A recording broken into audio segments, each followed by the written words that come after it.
What is the date today? Is today the 10th or the 11th?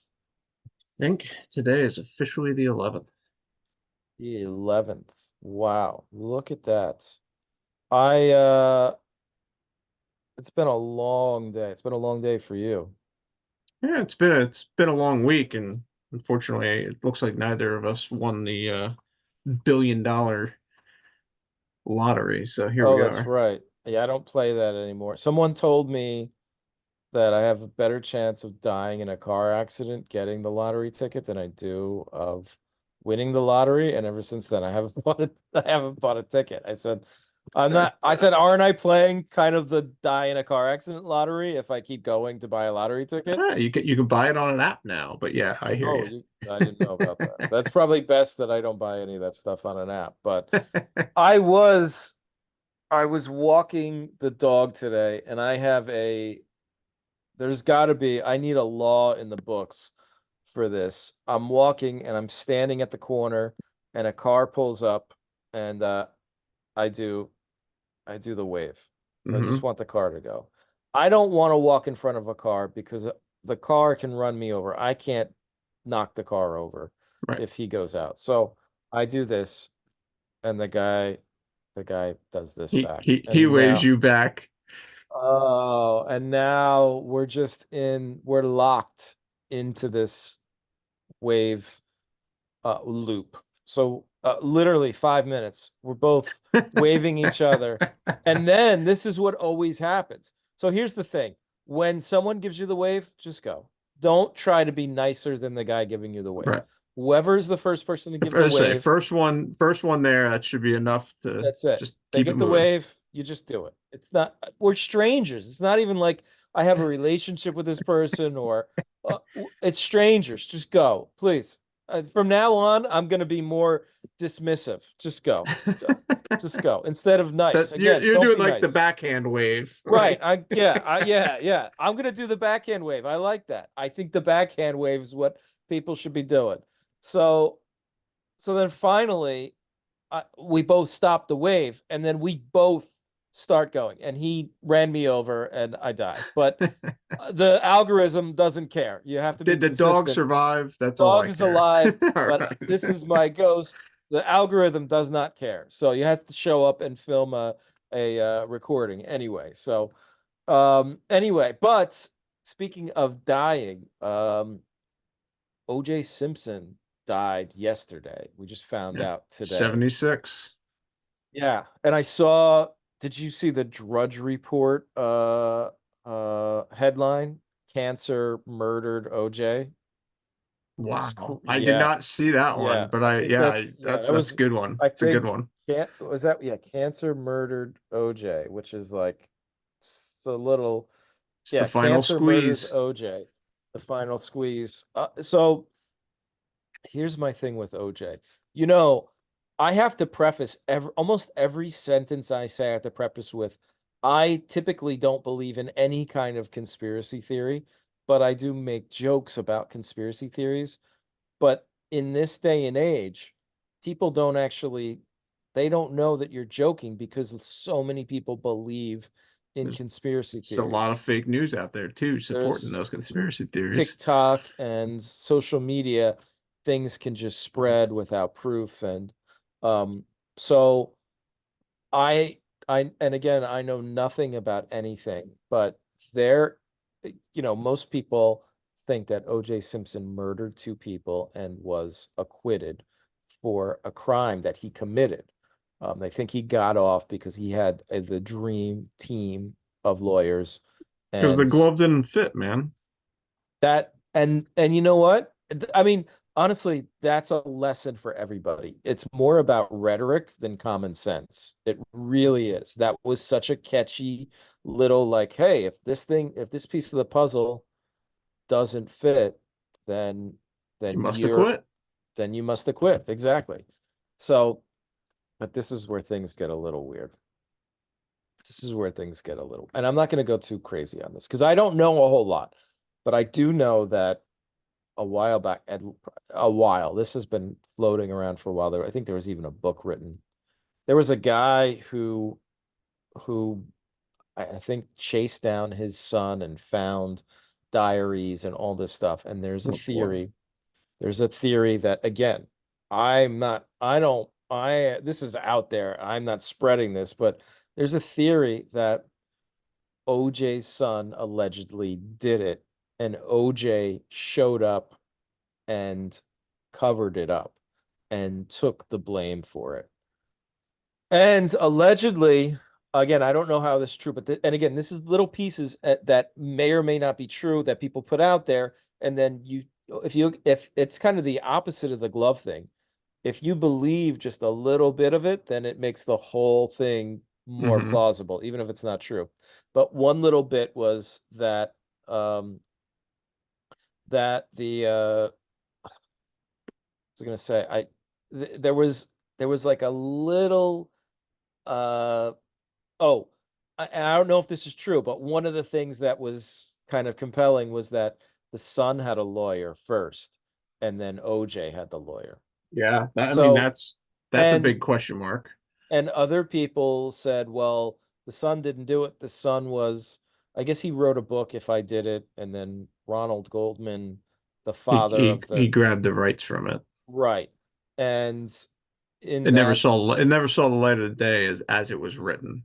right. But Right. OJ did originally write that him and this guy named Charlie showed up. So some people have speculated that that may be his His son may have son. went with them and had a knife, and his son was a chef that had sharp knives that could do some damage.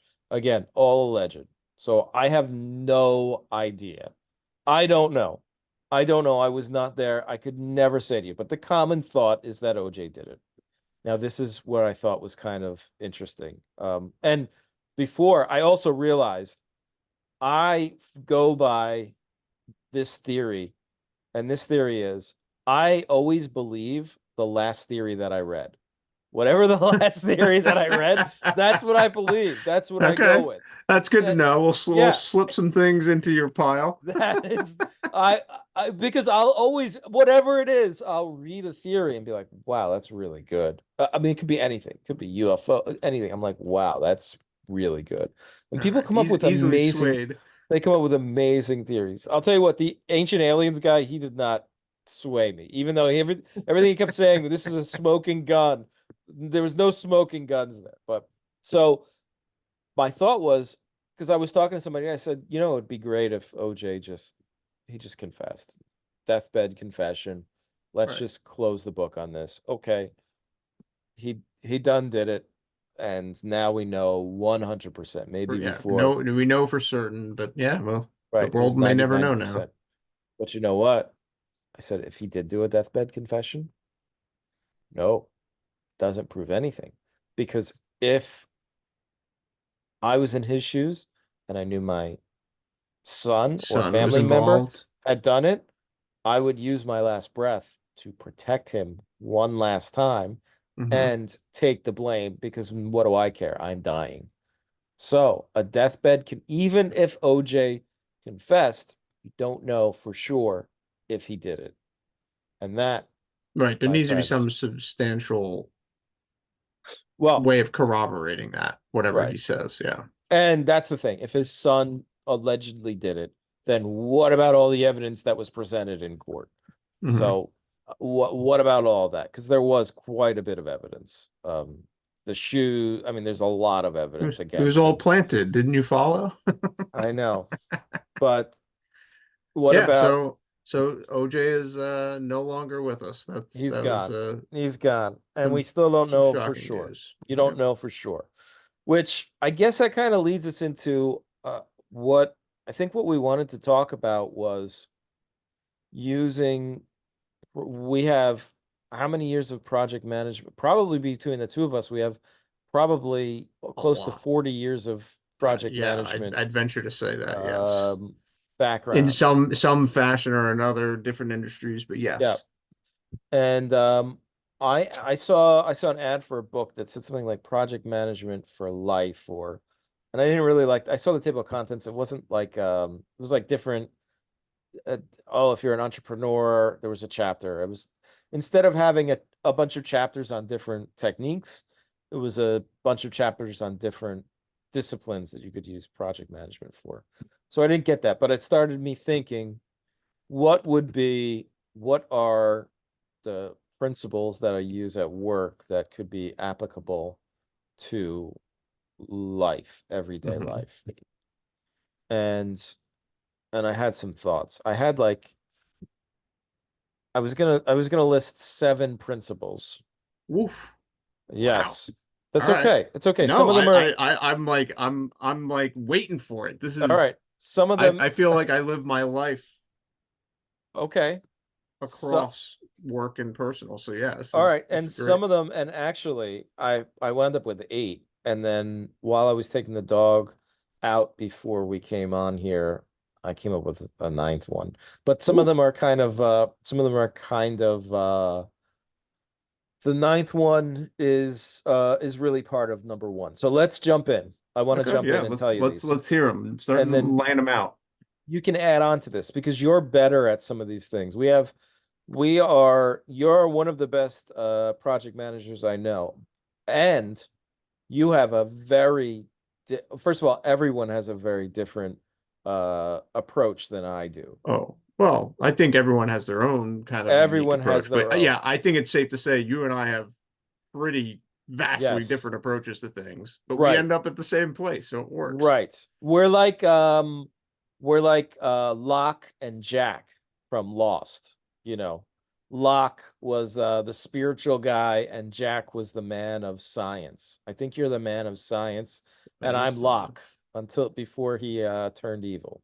But he didn't really turn evil. It was a doppelganger, I think. Anyway. All right. The number 1, plan ahead. Oh, And I'll tell please. you why this seems so I'll tell you why. For years, I would even say years, I didn't plan ahead. Even as a project manager, I would come in and just handle the burning fire that was happening at that moment. And I think you got to take a step back and plan because you can have a to-do list, but like, okay, my like my dad's birthday was uh, recently. Instead of me having a note for his birthday, you should really have a note 2 weeks before his birthday, a month before his birthday, Hmm. so that you can start planning and thinking about what kind of present you want to get him and get the card. And if you just have a note on his birthday, that's not planning ahead. That's being reactive before the thing. That's being reactive as the thing happens instead of Hmm. before the thing happens. Um, any thoughts on that? I 100% agree, and I think we talked about my Google Calendar at one point. Birthdays specifically, not so much anniversaries, but birthdays, we have for family a 2-week lookout as a 2 weeks. reminder. Okay. And actually, this year we've been very good at staying on top of mailing cards. We used to say, "Hey, let's give stuff in person to nieces and nephews." Right. It's gotten so crazy. They're all growing up. Their schedules are crazy. We said, "No, we're going to Right. start mailing their stuff." So now a week ahead, we're there. So like we got Wow. the 2-week lookout. We've been buying cards kind of ahead. S- But So, sum it up, man. The best thing, right? If you fail to plan, you plan to fail. beautiful. So, but hold. I mean, there's a lot to you said so much there.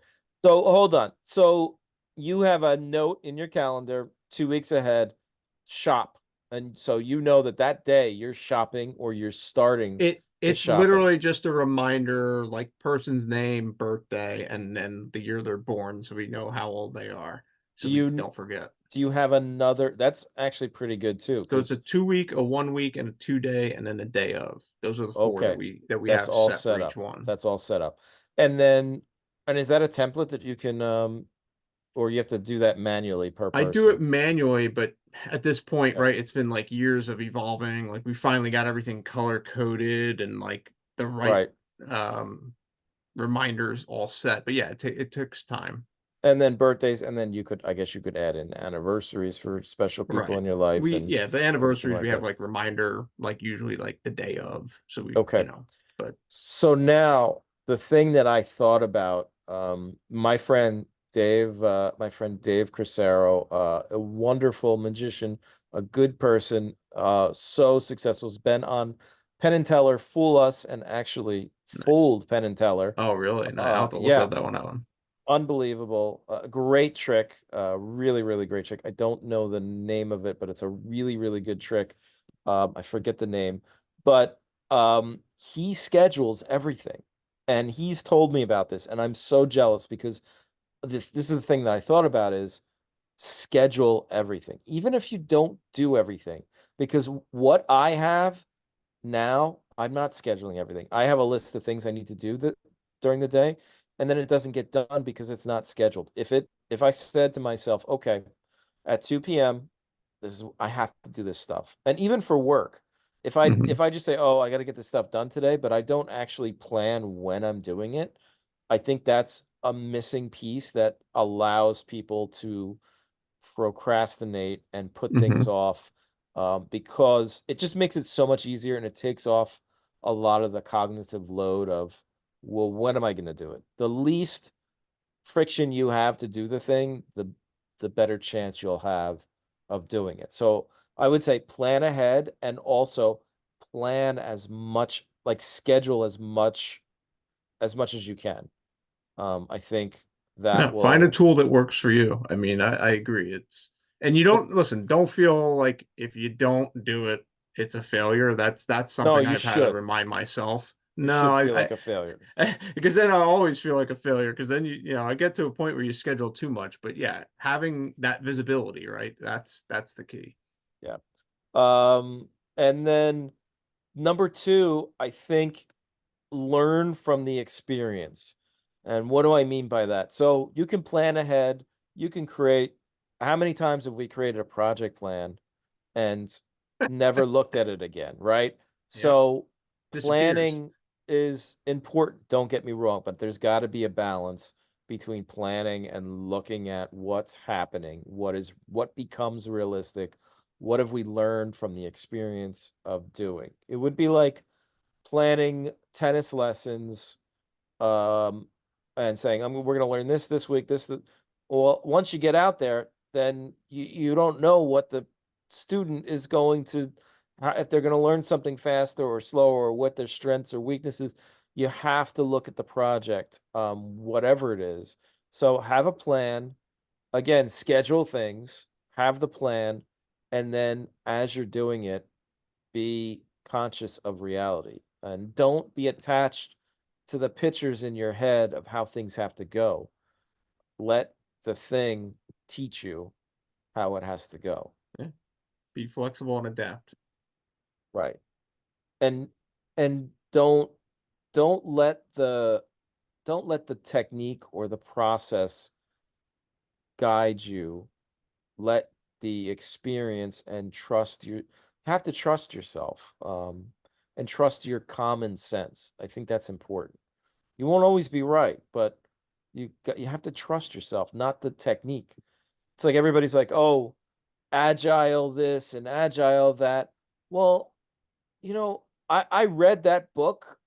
That book was written 15 years ago by a guy who was not working on my project. So why would he be the smartest person? Why would I follow his process? And Hmm. again, there's some good things. That's a methodology, okay, an approach. But at the end of the day, I'm the one on the project. So I think I think people kind of get obsessed. And I know I was a technique monkey. I love reading the books and trying to, but I think at the end of the day, you can be influenced by that stuff, but you throw it all out and you look at what's going on and you use your common sense and trust yourself. Um, Number three, communication. Ooh, Communicate honestly, even if that means having a hard tough conversation. conversations. Yeah. It's better to have a hard conversation early than it is late. Hmm. Because then you People have to, people are afraid of that word no. I think we've talked about that before too. right. Those conversations can be hard, but man, like if you skirt around those things, disaster's It waiting just around the corner. right. It just gets worse. And I guess out of pure laziness, knowing that I would then have to figure out a way to justify why I didn't tell the person in the first place. In addition to telling the bad news, you should just tell the bad news. Um, and often communicate often. Having a lot of points of communication, I think, is important. And and the other thing is communicating about yourself. I think we've talked about this. The more you share about yourself, the more that opens up people to share about themselves, Mhm. and the more you build a relationship. But you can't do it. This is the way you ruin that is by turning that into a technique, and saying, well, I'm going to share about myself so that to get this person to be on my side or something. If you once there's a motive or an outcome, Once you then become you've a bad actor, right, right, ill then you're a bad intentions. actor. Yeah. And it's becomes manipulative, and just you share yourself because you're a human being and that's what Nah, you're human beings looking for do. that human connection. Yeah. Right. Listen, I think this relates really good to work, right? I think all of us we're strangers to start, right? So you Right. look for that connection. It does make things easier, but I think outside, right, like project management for life, it's the same. You know, Yeah. you're working Yeah. with people you know on anything. It could be, you know, cleaning the guinea pig cage out here, Right. right, with my wife. You know, Yep. the talking and understanding, you know, not just anticipating what the next person's going to do because she's proven me wrong that I don't know what she's thinking all the time. Right. But yeah, open up and communicate. I like it. Right. Yeah, I mean the guy who does the landscaping, we just the other day we were talk and like it was a 3 minute not even 3 minutes, but where we bonded a little bit by just being honest and talking about our lives. And now I feel like, okay, he's got my best interests in, and that's, you want to, that's at least you want to think that until somebody proves you wrong. Mhm. um and but I didn't talk to him about whatever I talked to him about, for that reason. It was just two human beings there sharing a little bit, so I think that's important. um I This is another one I need work with, number four. And this is also part of number one, but having deadlines. So Mhm. you plan ahead, you put it on the schedule, but you also need a deadline. You can't just, otherwise things will linger. I don't know what is the name of that. There is yeah, it's not the Pareto principle. I forget what it's called. Maybe it is that, but it's the idea that your body of work will expand to fit the time you've given to do Mhm. it. Yeah, So, you're right. There is, I don't know if that's the principle or not, but that has absolutely been proven. I think people who are really good at doing a task know that very well, and they will figure out if they've got an 8-hour day or a 2-hour day, they still get the same amount of work done. right, exactly, exactly. But and so you want to use that to get things done. So like if I have a bit of writing, if I have to write an email, like an email that's like a righty kind of email, not just an Mhm. email to somebody, but like a creative, like, or a blog post or something. I could easily take a half hour to do it. But I can, if I set a timer for 10 minutes, I can get something done that's probably just as good, maybe even tighter. I don't know if you notice, but sometimes I like to talk. I like to You natter elaborate. about. Yes, I like to elaborate and go into little detours. But so sometimes a tighter deadline will keep me more focused. So I think Mhm. deadlines can be, and listen, there's no principle that these principles are just basic um basic ideas, but none of them, again, it's like the agile book guy. I am not there with somebody in their situation, so I don't know. So sometimes you do a deadline and you're like, this is not finished. I need to keep working on it. Mhm. So that's another idea that isn't on this list, but I think it goes with learn from experiences. The ideas and the techniques are not the most important. Your common sense about something is more important. Um, like, I mean, listen, I think everybody should be treated with kindness, right?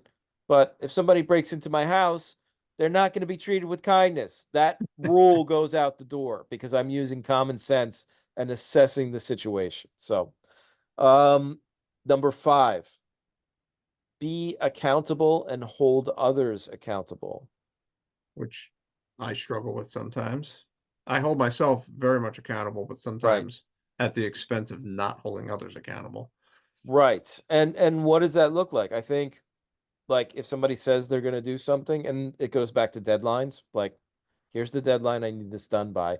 If it becomes apparent that you cannot meet that deadline, you need to tell me as soon as that you become a parent, not at the Mhm, deadline. mhm. Sometimes it's at the deadline, you're working up to the deadline and you're just not Sometimes done. it's after the Right. deadline. Sometimes these things happen. So again, there's no hard rule, but ideally you would tell somebody that so that you can communicate to the person who's expecting it, whether it's a client or but regardless, that is something in life. Hey, I can't pick up our daughter tomorrow. Are you able to pick her up instead of take her? That's something that should be communicated And well as early as communicated, possible. yeah, yeah, Yes. well communicated, holding yourself Oh, accountable. um, see, number 6 is still kind of number 1. Um, so we talked about planning ahead, we talked about scheduling, but also I think this is useful for a bigger project. So we talked about kind of scheduling buying a gift, but that's really a one you buy a gift, you mail the gift. Mhm. It's not, But it's when one stage, if you will, yeah, it's not a right. phase, yeah, it's Yeah. But small project. sometimes you've got a project in real life that requires a timeline and what I would call a project plan. So it's essentially creating a timeline with actions that are sometimes in parallel with others' actions. Some are dependent on other actions and Mhm. mapping out those dependencies, assigning tasks to other I people. love dependencies. Right. Giving deadlines to other people and being clear what the expectation is. And um I wrote a book when I was I like 21, 22. I wrote on my first novel, a fiction book called Nothing Man. And a guy was part of a I'm gonna try not to go off the rails here, but I saw the movie Fight Club and I loved the writing style of that book. I know I just loved the writing style and I loved some of the ideas in there. And one day somebody handed me a New Jersey magazine, I think it was, and the author, Chuck Palahniuk, was on the cover and somebody was like, "Oh, here's your you like this guy?" And I read every book he wrote. I read Fight Club before the movie came out, so I was an early adopter. Um, and he had taken a class called Landmark Forum. Have you heard of this? I have not. Yeah, it's interesting. It's still around. I it was created in the 70s by a guy called Werner Erhard, who was a used car salesman and turned into a life coach. They were most famous for not letting people go to the bathroom. They Hmm. said you can go to the bathroom, but if you do, you don't expect to get the results. It's really hardcore. People would get up and share, and the forum leader would be just kind of very badass and get people out of their stories of life. Hmm. Anyway, I took the Landmark Forum. I thought it was fantastic. I took it because I wanted to be a writer like Chuck Palahniuk. I did not become a writer at the time because of the class. So I guess in that way it failed. But there were some breakthrough things that I'd never thought about that were eye-opening. I don't know. This was a long time ago. It was right after September 11th. Um, I took a follow-up class that was terrible. The class was terrible. It was boring. And they try to keep you in these classes, and each Of class is course. like becomes even more expensive and um and so I got kind of disillusioned with it. But this guy, his name was Jerry. and a successful executive. And I said, I want to write a book. He said, I'm going to teach you how to write a book. You're going to map it out and you're going to go reverse. You're going to start from the date that you want this book to be done, and you're going to Hmm. go backwards. How many chapters is the book? How many, and part of this violated my, I didn't like it because I was an artist. I didn't know how many chapters. I didn't, but I got to tell you, I finished the book. I don't think I'd ever would have finished that book if it weren't for Jerry. I wrote the book. Um, and I actually, you know what, next week I will read the a rejection letter I got from the book, and I will read the cover letter that I sent in. You're never going to believe what I wrote to this agent. I But can't wait to hear it. anyway, just found that last week on Easter. So anyway, the backwards technique. Take whatever date you want to finish it by, take the last step, the last task, and work backwards to the start date. And This sounds like a project plan. I mean, that's this is yeah, that's this how is you a do great it. technique. That's how you do it. So you can do it forwards or backwards. Jerry taught me to do it backwards. It's easier to Um, back in. yes. So number 7. We're already at number 7. This is unbelievable. I've taken at least 4 detours and we're at number 7. We Uh, are cruising. this is a, uh, I believe that you should have fun and you should laugh and you should work hard. But the harder you work, the harder you should be laughing, because that stress and tension needs to be released. And I think laughter is the greatest way to do it. And you can do it in such a way that you're not making fun of people, you're not mocking people, you're having fun, you're laughing at the situation, you're laughing at the things that keep happening. Um, I think you humor and laughter and fun make things better, and they make people feel like they're part of a a group. And I use all of the classic techniques of comedy. I assign uh, Scott Dickers, who invented the Onion. I learned comedy writing from him, and he has an idea that a character's that humor in when it comes to a character is a character paying off one or two traits over and over again. So, for instance, Chris Farley, when he's the like overexcited like fan in Hmm. SNL, and he's like that's a trait, and we laugh every time he pays that off. Every time he exhibits that trait, it's funny. um when George is neurotic in Seinfeld, every time he exhibits, you expect it, and he does it a You little still laugh. differently. Yeah. Yeah, because he does it a little differently every time. And so I do that on my calls. If there's somebody who's a little bit cold and abrupt with me, I will accentuate that and make that their character. If somebody is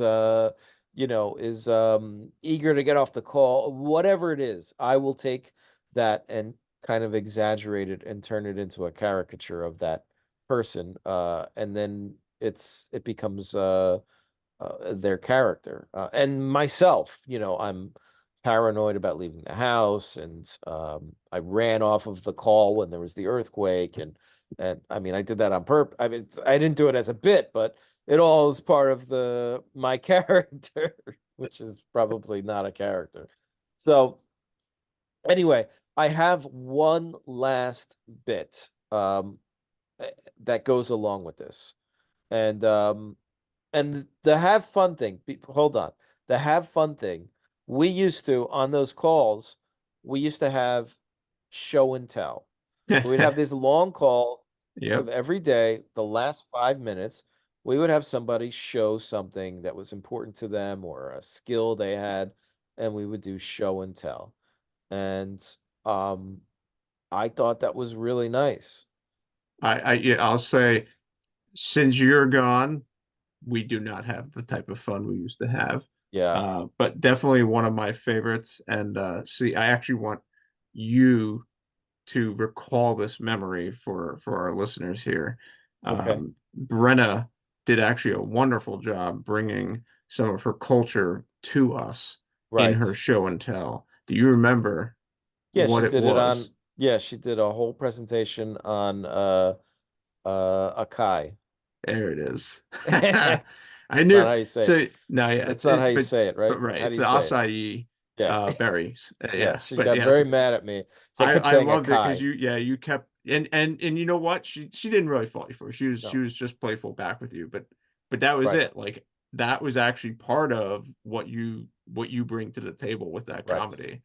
Right. And that was the that's the character, right? Like me being so that's another thing that's funny is, and I learned this from Scott because I would do this. This was like I had to not do this because I would do it too much, is unawareness. When a character is not aware of something, they have a great level of unawareness, that's Hmm. funny.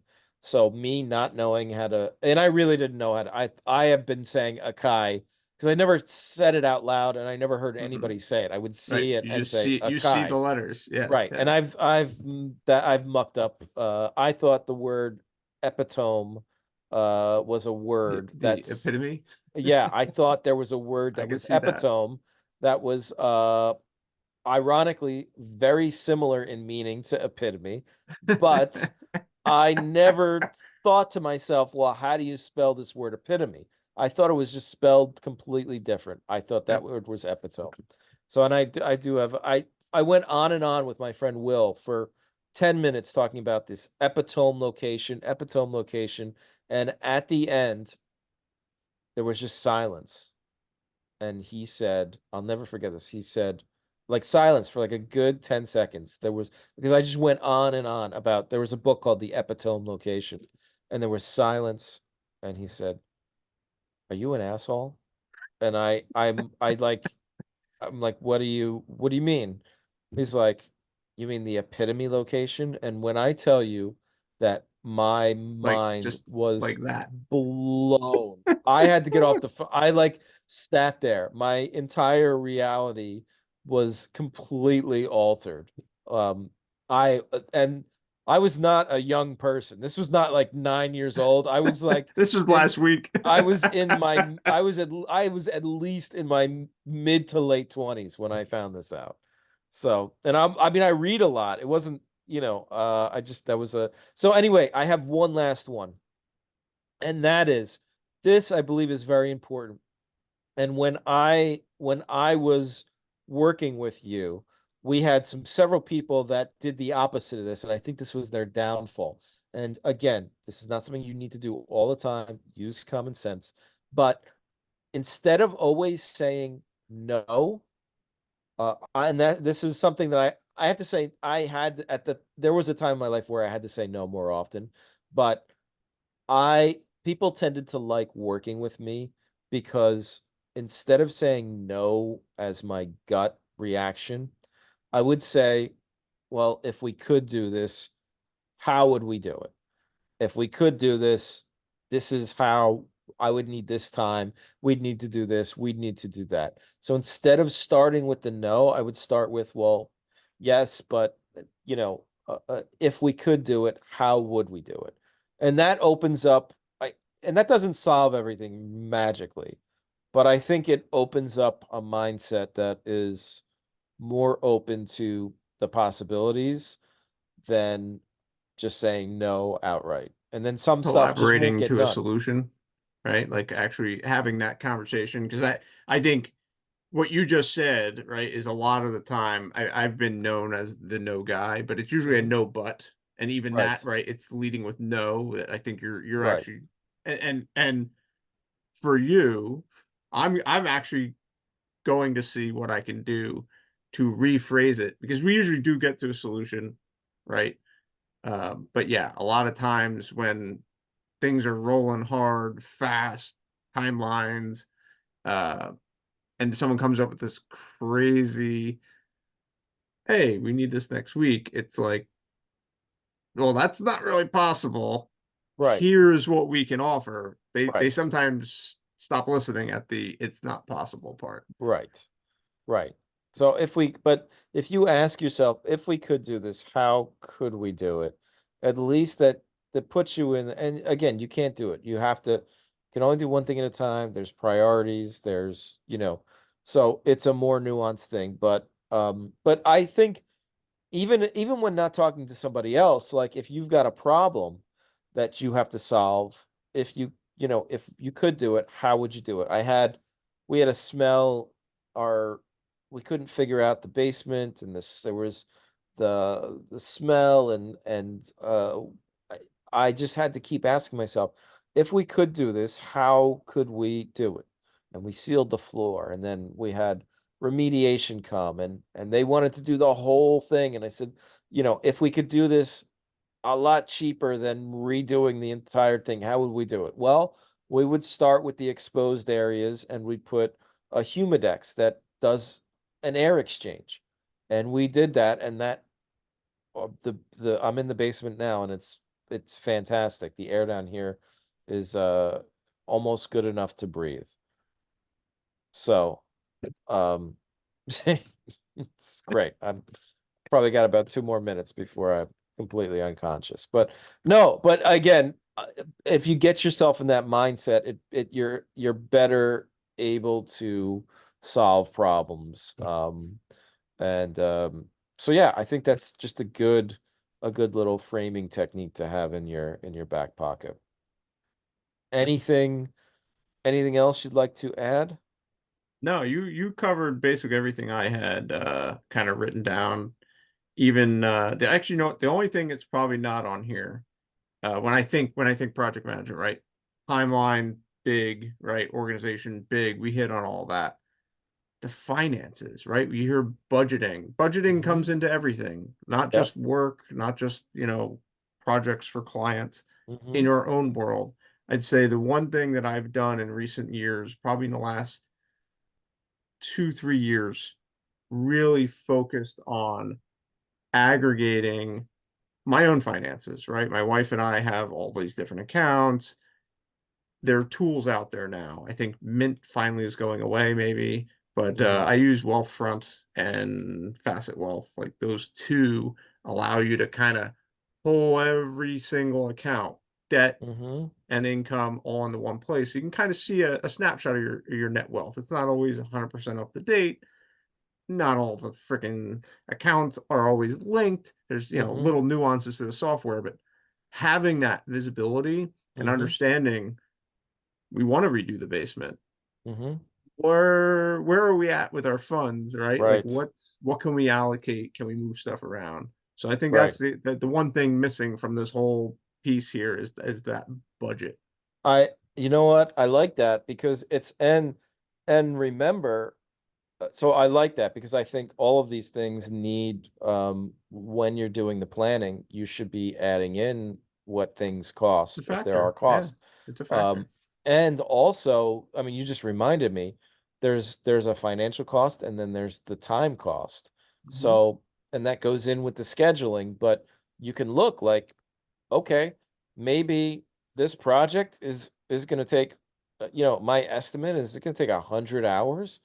Do I really want to spend 100 hours on this? Or the flip side is, oh, it's going to take 100 hours. So maybe instead of playing 15 minutes of chess on my phone, or playing or trying to defeat Birdo and Mario Tennis on my Switch, maybe I'll spend that time on this project and get a little bit more done every day. So, Hmm. but without having that knowledge of, or that estimate, or the guess of what something costs, and again, a cost, maybe instead of buying Starbucks coffee every morning, I know we're going on vacation, or I want to be able to breathe in my basement. So maybe we'll save up and pay for the Humidex, which is, so all of those things, if you're not, and I guess it comes down to awareness, right? Like these are It is. things It's that awareness. you are not aware of. And I've just recently given up, um like I am pretty much like if I have if I drink twice for the rest of the year, that will be an extraordinary amount. Hmm.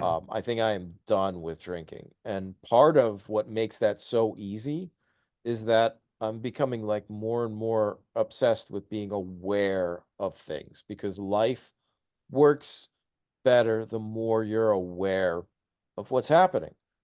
And drinking like messes with your brain. It's poison.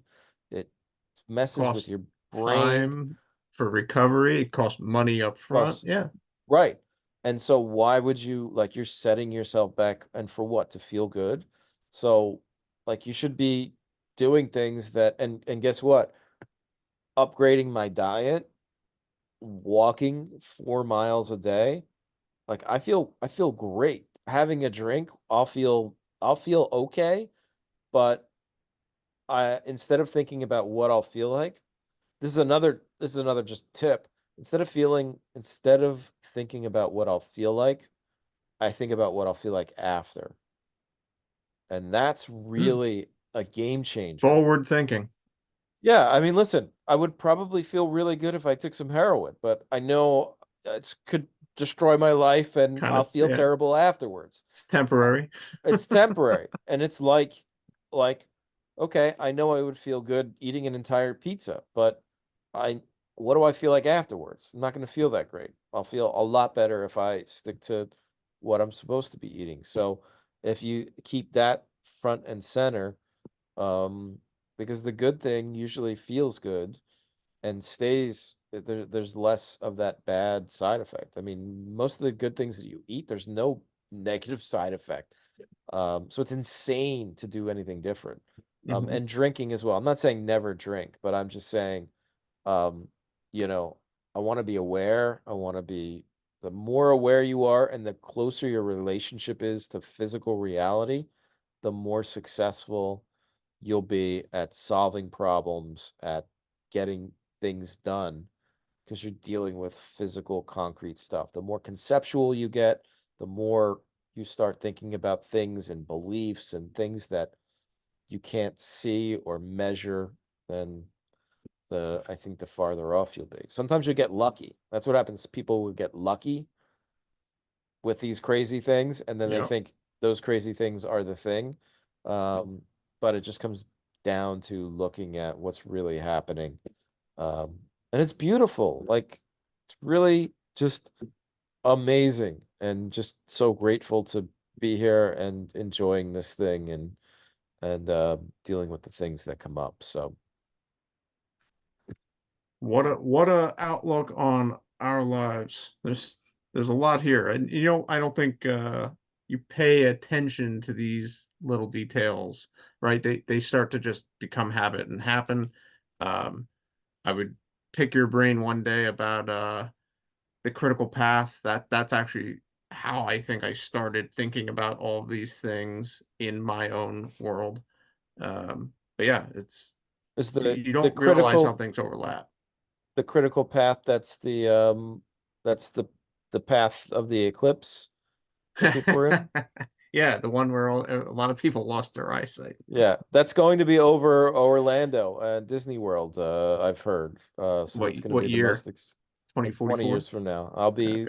I will be at a hotel in Disney World with the shades drawn. So, All right. what is the Go critical path? buy your What does that tickets. mean? What do you mean by Oh, that?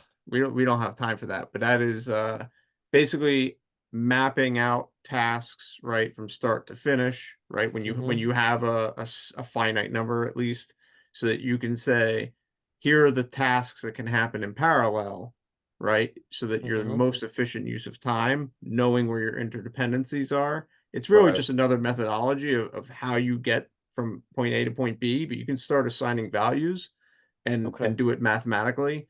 Okay. Um, but yeah, Interesting. I'm always thinking, what's the most efficient, right? Right. How do I get from here to here? As stupid and simple as I'm walking from the back of the house to the front of the house, Mm-hmm. and we do a lot of staging here. So like, Mm-hmm. if we have something that needs to go to the bedroom, like we'll put it in the hallway, or something that needs to go down the basement will be at the top of the stairs. So like, I'm always looking like, all right, I'm taking this path through the house. Right. how do I make sure these things are getting to where they belong without making an extra trip? Right, Like, right. sounds neurotic. I totally can hear those responses, and to a degree, Well, I it know. is. But it's, how do I weave that into my everyday life, Right, focusing on, these tools and being efficient. I right, hate being inefficient. I hate doing rework, and that's right. literally my life, not work. Well, and there's so much there because I'm listening as I'm walking, I'm listening to a new book called Slow Productivity, and there's Mm, three tips.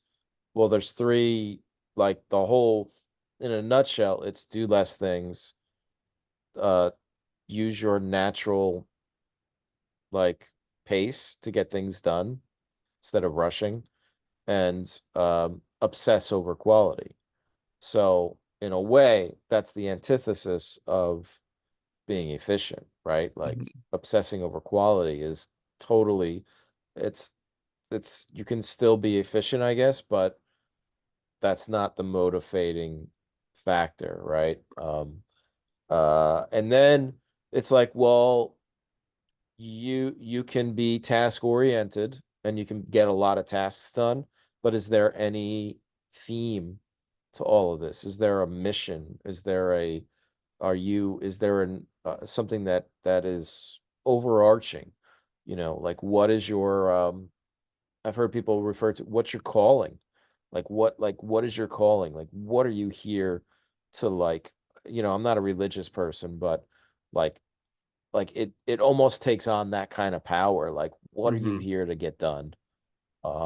And you don't have to be religious to kind of have that sense of urgency, and that can flavor it. Like, like what is your calling in life and how can you bring that to everything you do, which is a whole nother way of looking at things. And then being of service, like you can, I studied meditation with monks for a couple of years, and I was heavily into it. And there's one teacher that said, you can study meditation and you can become in what they would there's different levels and milestones of what they would call awake, or that's one end of the path, or you can just serve other people. You get to the same place. You mhm. literally get to the same place. You Right. literally can disappear into the work by just serving people.